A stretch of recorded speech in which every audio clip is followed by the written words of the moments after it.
everybody, and welcome to Geopolitical Trends. So excited to be with you today, per se. So, anyway, I got an interesting topic for you because I believe the truth has to come out somehow. Somebody has to say it the way it is. We can't just pretend. And this is not about picking on a country or a leader or whatever. I mean, heck, I criticize my own government here. As a matter of fact, some have labeled me as a traitor. You believe that? Just because you're speaking the truth? I don't care what they say. They're entitled to their opinion, but it shows me how close-minded they are. So this is the topic that I'm going to be talking to you about. It's what's going on in India. So, well, before I'll delve deep into all this, like I always like to express my sincere thanks to you all. And I would like to give a shout out to some new channel members and supporters. I'll give a shout out to James Tan. Thank you very much for becoming a channel supporter. I'll give also a shout out to Polka Dots. Thank you very much for becoming a channel supporter.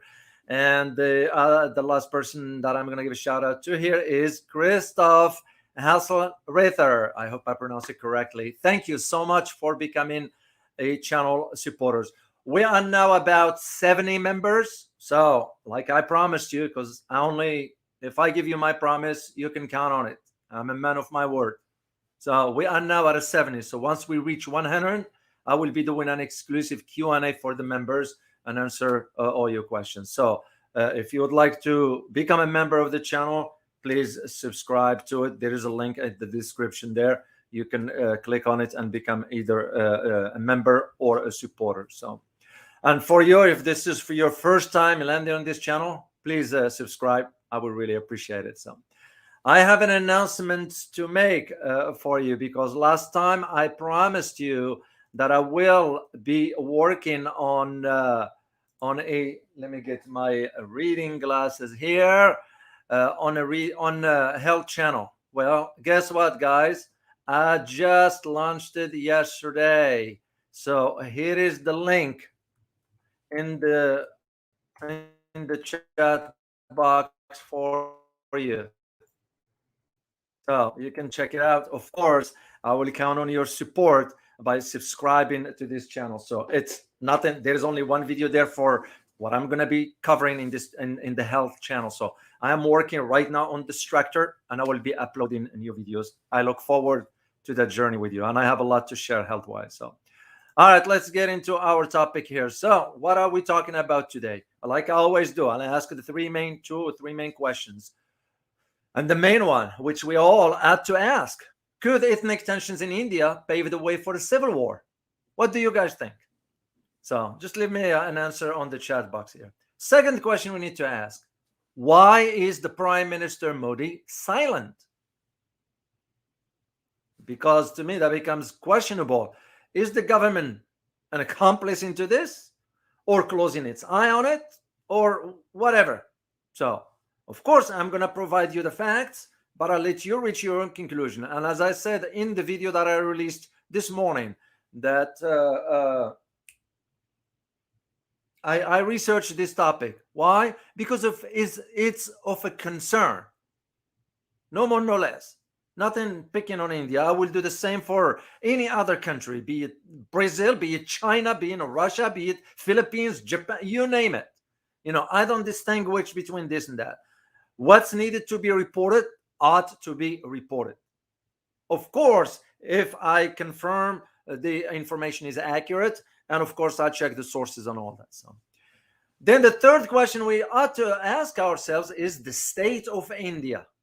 What is the current state of India? Like you see in chaos, more chaos is emanating from there. More multinational corporations are living. And by the way, guys, be on the lookout for a video I'm going to release soon. And it has to do with the DJI. If any of you know what a DJI is a Chinese drone company, which turned down a request for a purchase from India. India reached out to DJI to ask for, I think, 1.5 billion rupees in drones, and DJI said, "Oh, forget about it." You will be surprised to know why the GI turned down the offer. And I also did the research on that because there are conflicting reports on it. So when I did the video, I disclosed both ends of the arguments, but I have more information that I couldn't cover in just the recorded video. So, all right, I'm gonna be sharing with you some images because you need to see where everything is. The first one will be where the state of Manipur is, and I'm not having a sort of a geographical narrative about it. Whatever. All you need to know is that the 7 districts that are marked in blue here, those are sort of the new districts, because remember, the government got involved. As I said in the video, the government got involved, and it has to do with tax objectives favoring one over the other. So the government of the Prime Minister Narendra Modi seems to really be embarking on some policies that could backfire, and I believe it will backfire. So, and this is why I decided, of course, after I got the feedback from you that you guys wanted a live stream, and that's why I decided to do here. So the idea of thinking about where the state of Manipur is headed. When I say state of Manipur, I'm referring to the whole thing of India. So you look at this picture, and I'm going to be leaving some pictures here for you because you need to see what's going on. So this one, for example, and by the way, this picture was taken on June. So this is the Indian paramilitary soldiers inspecting the site of a car bomb explosion in Kwakta. Kwakta is about 50 kilometers from Impal, capital of the northeastern Indian state of Manipur. So now becomes the question for us. Like I said, is the state of Manipur on the verge of civil war? Why? It's because in the last few weeks, you're looking at more than 250 churches. Yeah, churches in Manipur. Because they are Christians, they are Muslims. India has always been mixed of... I read a little bit about India. Of course, I didn't cover all its history. It's an old civilization, as I mentioned. It's, you can't ignore the history of India. And it contributed to the world at some point in its history. So the different ethnic presence within its shores has always been the norm. So now, the last few weeks, what you're noticing is that more than 250 churches were sort of attacked. So it begs the question, why? And those churches have been torched. You look at also more than 100 people were killed. You look at more than 40,000 people displaced. With all this happening, Prime Minister Modi hasn't said a single word in publicly. So, let alone visiting the conflict-ridden region. So, but again, we're not just blaming Prime Minister Modi here. The rest of the world staying silent. And why am I saying this? I'm saying this to you because I need to remind you of the recent visit by none other than the Prime Minister Modi to, not the US, it was to France. And for these reasons of why he's staying silent, and yet the European Parliament's decision sort of wondered why nothing has been done about this. Why the French president rolled the red carpet to the Prime Minister Modi, without saying a single word about the abuses that took place. And this, by the way, the visit of Prime Minister Modi to Paris was during July 14th. July 14th is known in France as La Bastille. It's La Bastille. Jour de la Bastille, Bastille Day. It's the French independence on July 14th of France. So, and this is why what I found it very troubling is that Prime Minister Modi traveled around the world with trips to the US, with trips to Australia, to Egypt, to Japan, to Papua New Guinea, and nothing has been said. It's problematic in a sense that's why I asked that question earlier. Is the government an accomplice into all this? So the world basically has remained silent about the unrest in Manipur, which is between, by the way, you need to understand who the parties involved. The predominantly Hindu Metai, who form a bare majority in the state, and the mostly Christian Naga and Kaki tribes. So that's what is the problem with this. There is an organization inside India, believe it or not. It's called Hindus for Human Rights, which, based on what I found, believe it or not, they are doing their best that they could to wake the world up to the crisis in Manipur and the broader, we're talking about the broader threat to so-called democracy in India. So, if a Hindu organization is moving forward with this, how come once again the government of the Prime Minister Modi and his party, BJP, hasn't done much? So, because this organization, based on what I found, has led protest, and believe it or not, even here in the United States, it was during the visit of the Prime Minister to the United States. This organization protested in front of the White House. Did we hear much about it? No, we didn't. So, and this is what problematic. Let me share again another image with you because you need to see this image here. Oh, what is it? Right there. This one has to do with the member of the Kaki tribe that cries during a sit-in protest against the killing in the northeastern home state of Manipur, which happened this way, by the way, in May. I'm going to share another picture. These are disturbing images, by the way. Very, very disturbing.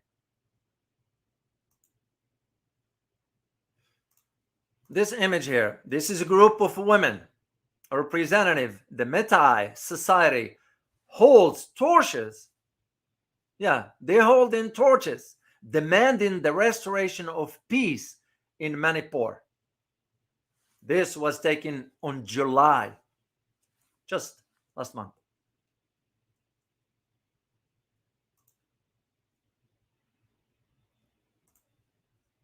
Here is another image here.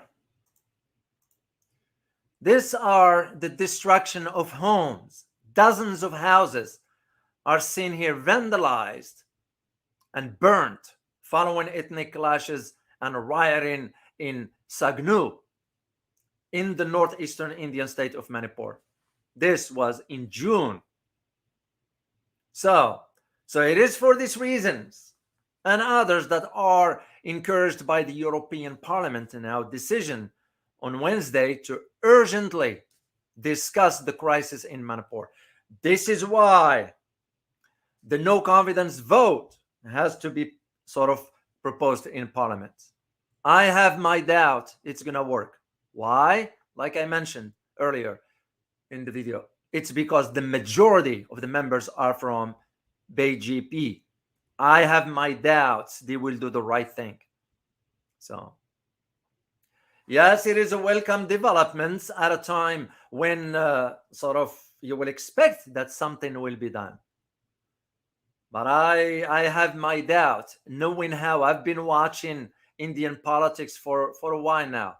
And I remember I used to travel to the region, and I've been in Afghanistan, and I've been across the border. So I'm very familiar with the mindset and the political orientation of the Indian government in New Delhi. So, and again, just this, what it highlights the complexity of the crisis that exists. It reflects literally how complex the dynamics are at the heart of India's easternmost state. So, and just a little bit of history for you to put this in perspective. Manipur joined the Indian state back in 1949 over, get this guys, over the objection of many Manipuris, especially in the Naga community. It has experienced secession movements, ethnic rivalries, and of course, serious human rights violations by Indian security forces and the military since then. Since then. So, and this is why I am, by the way, in the process of digging into more information about Kashmir issue, because I need to bring that to the fore and provide some assessments for you to understand. I have this disturbing image here I'm going to share with you.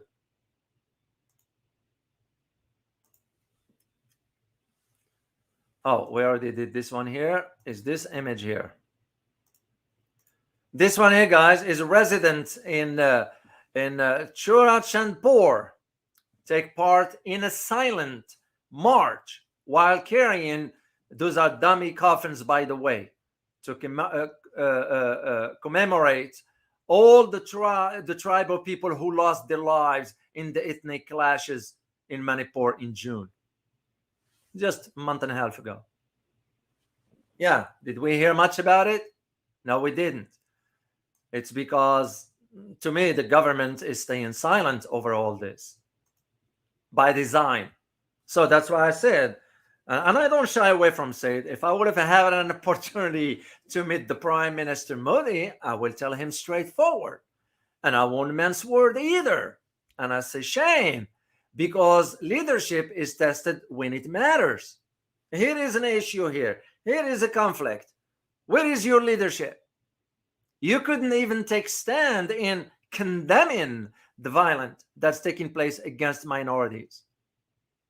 So, but it will be fair to say, while the Hindu nationalism was not the original cause of Manipur's problem, let's make that clear, because we can't just be overlapping, I don't do this sensational information and all. No. I call spade a spade.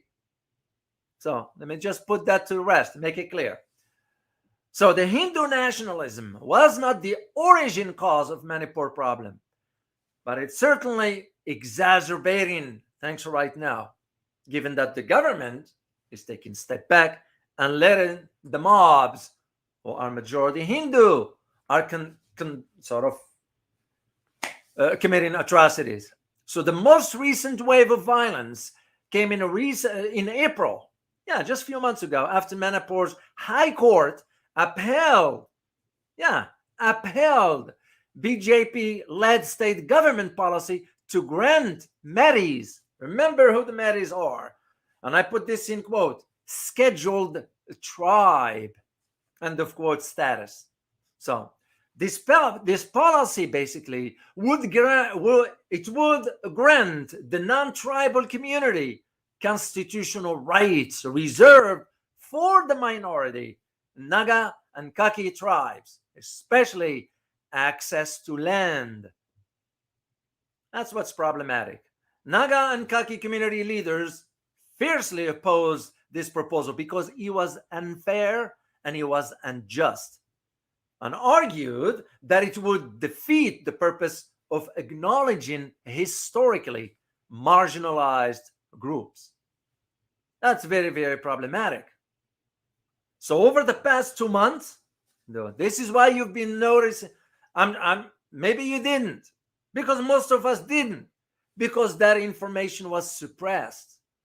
As a matter of fact, I even find out that the government in India had to cut off internet access to certain parts.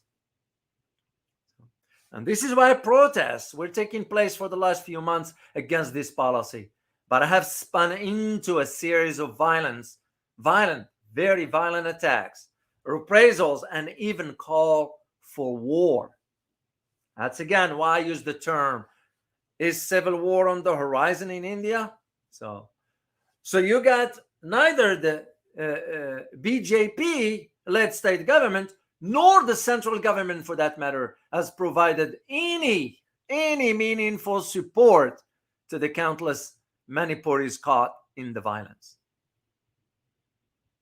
Yeah, that's what's problematic.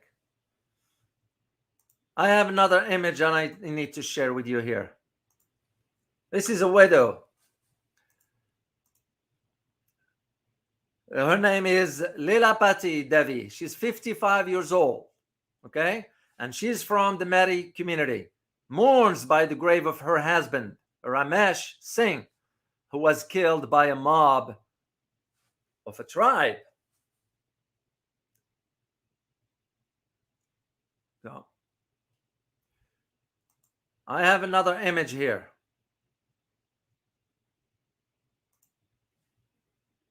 And those are, by the way, guys, those are problematic. Those are troubling. There's a shopkeeper stand next to a poster criticizing the silence from the Prime Minister Modi.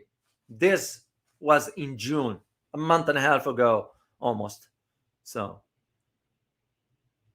now, in a response to the European Parliament's deliberation on Manipur, believe it or not, European Parliament had to mention about this. Yet I didn't understand why President Macron had to roll out the red carpet for Modi. You know, to me, it's double standard. It's hypocrisy on part of France. You saying, it's like what they said last time when he criticized, why you gotta let people protest. When protest happened in France, he said, you can protest. This is Western hypocrisy at the highest order. And that's why it's problematic. So when you have the European Parliament, okay, in response to the this violence that's going on in Manipur, so the Indian government now has retained a European lobbying firm, which has urged the European Parliament to discuss the matter with India before any resolution is passed. You all see what it means. Because anytime a resolution is passed, usually it's agreed upon. So what the Indian government, Modi's government, Prime Minister Modi's government wants, it wants to have the conversation with the European Parliament prior to votes on the resolution. Basically what they want, and I can see what the government in India will want, it will want a watered version of what this resolution is. So Prime Minister Modi neither wants to publicly discuss Manipur nor have Europeans discuss it. Yeah, which is troubling. That's why, again, nothing against Prime Minister Modi, but when he's doing wrong, someone has to call it. It happens to be me in this case. There is another image here, guys. This is an armed tribe in Kaki, keeps a watch on rival Mehri community bunkers, along the de facto front line, which dissect, by the way, the area into two ethnic zones. This was done intentionally by the Indian government in the northeastern state of Manipur. This was in June. And this was 2 months ago. So, will it be fair to say that even during his visit, Prime Minister Modi's visit to France, I don't know, I wasn't there. So maybe he came up in a conversation, maybe not. So there was just speculations from the media in France that, the President Emmanuel Macron will raise the matter during Modi's visit. Did he? I don't think so. I didn't read up on it, and I know where to look for information about all this. So if France is saying we promote liberté, égalité, and fraternité, those are the mottos of a French Revolution, is the non-negotiable duty of every French leader. How come he was so shaky or standing on a shaky ground when Prime Minister Modi visited and couldn't look at him in the eye and say, hey, you need to step in as leader of a country to stop the ethnic violence? So that's, to me, hypocrisy once again. I don't know how else to describe it. So this is how I see the trouble in how India now it's going towards. And by the way, it was even worse based on what I found when I did the research for my upcoming video, the DGI. This one's from an economic perspective. Now it makes me, I'm more convinced now. Now I understand why multinational corporations are all leaving India. Foreign direct investments is not going to India. This ethnic tensions is kind of sort of giving a signals or hint to what lies ahead. And if I were to advise an international corporations to do business in India, it won't be right of me to convince them to do so because just I'm being paid. No, I will not sell my soul for that. Because all I'm going to advise them with is you need to understand what's on the horizon, what's coming. These tensions in Manipur, it's not going to be limited only to that region. It will expand elsewhere. And whatever you put your business, it will be impacted one way or another. Let alone the infrastructure that is not there, let alone the practices of the Indian government regarding the tax manipulations, let alone other issues and so forth. That's basically what I will be advising the governments or the corporations to do if I am asked about that.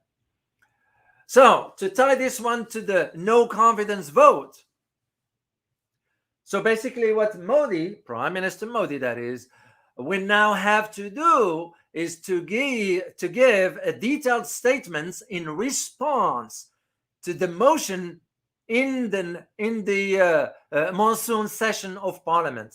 Now, the monsoon session in Parliament is usually from July until August. It has a specific date based on my research that I found. It starts on July 20th and it ends on August 11th, which means what, guys? It's tomorrow. Let me make sure of the date. No, it's after tomorrow. Today is the 9th. It's after tomorrow.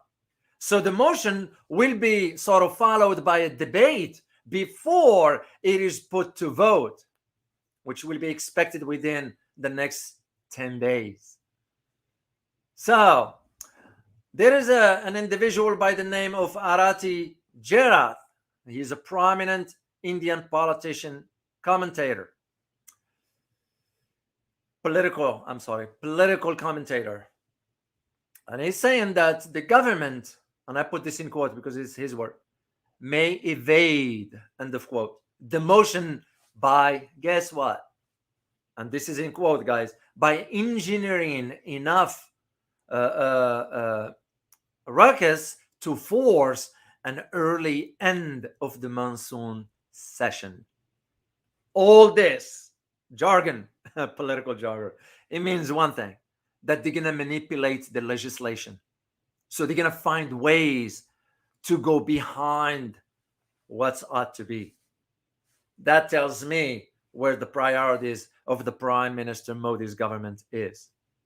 They have no intentions of stopping this violence. They have no intentions of ending these ethnic tensions in Manipur.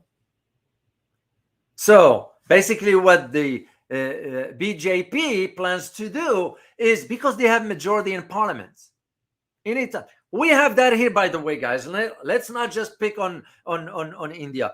Britain has the same with its Labour and Conservative parties. The German Bundesliga, the French parliament, anytime you have majority, they're going to have to vote with the party. Why? It's because political career matters most than serving people. That's why there are no leaders. If you couldn't serve the people, then what's the point? You're useless, basically, because they are in those positions to serve their own interests. This is exactly what's going to be happening. The BJP plans to fast track this legislative action, as many as 21 new bills during the monsoon session. But the opposition's insistence on having a response from Modi could see the two-party engage in standoff. And maybe sometimes that's what you need to have, as long as no violence ensues. There is no ever violence, or violence is a way of resolving issues, whatever. No. I disagree with that. But they can be playing this legislative maneuvering. So the government, so what this political commentator said, and I quote, let me get the quote here, guys. The government is on the defensive about Manipur, although what would mean defying parliamentary rules and conventions, it wouldn't be the first time the government, meaning the government of Prime Minister Modi, will have tweaked the rule book, end of quote.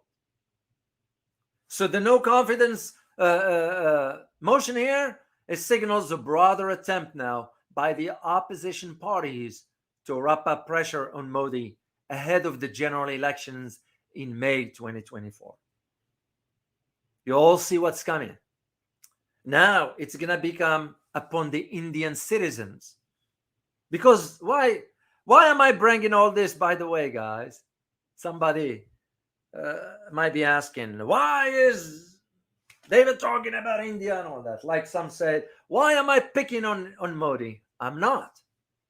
I'm presenting facts. I'm an analyst. I tend to see far ahead as to what lies ahead.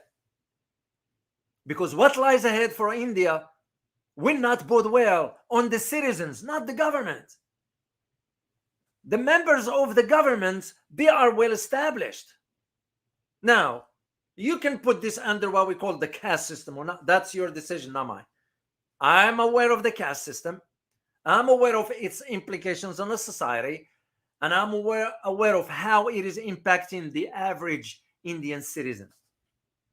So it's going to become upon the citizens to decide, do they want another term for the Prime Minister Modi comes May 2024? So what just happened last week? Last week, you got 26 opposition parties announced the Indian National Development Inclusive Alliance. So saying that the future of the country, multi-party democracy, and secular foundation are at risk under Modi. And in response, the BJP called the new alliance a group of, and I put this in quote because it's very interesting, self-serving, corrupt, dynastic parties, end of quote. And look who's saying that.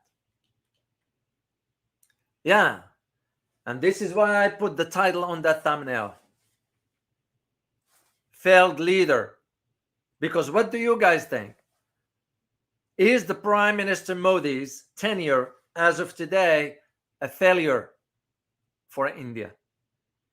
Just leave me your answer on the chat box and I'll take a look at it. So, and once again, we are just talking the big picture here. Like I said earlier, as an analyst, I tend to think down the road. I don't look at now. I tend to think down the road. With the geopolitical shift that's taking place, India is going to end up holding the end of the stick if it doesn't get its act together. How do you get your act together as a country or as a government? By at least and firstly ensuring your domestic home front is taken care of. So let me show you again that picture, because pictures tends to have is this one right here, guys. Yeah. So if you couldn't take care of the domestic front, how do you expect the country to move forward? I just don't see it. And this only about Indian citizen, the average citizen. So now with, you're looking at a massive population of 1.4. Some have said sometimes is a blessing, other times is a curse. In India's case, more population, more poverty is going up. The level of poverty, the infrastructure is not there. So it's just common sense for the business community internationally, that is, to start to think twice about ensuring any access to Indian markets. What for? And that's what I found in the research about DJI, the drone.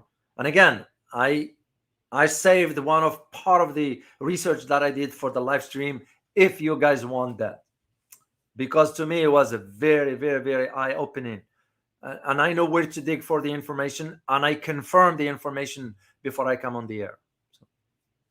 So this is where I see these problems moving forward for in India. So, and that's what prompted me to come on the air and share this with you. So, all right, let me see, guys, if you have one question. Remember, just to remind you guys, make sure please to check out that health channel that I just launched yesterday. Please subscribe to that, because I need to grow it quickly for me to start launching, because I'm going to intend to do a series of, I'm working on a well-structured plan to how I'm going to deal with that channel. It's because health matters on a daily basis, not once a month. And this is not about exercising. And no. We're talking about, look at the video I posted there for that channel, and just please spread the word about the channel, because it's new. I just launched it. So let me see. I can answer one question, because I have an interview in Washington, D.C. that I have to get to. And I like to be on time. I don't want to be late here. So, by the way, also, I'm preparing a video for you guys about Indonesia. Something big is coming with Indonesia. So just stay tuned, as we say.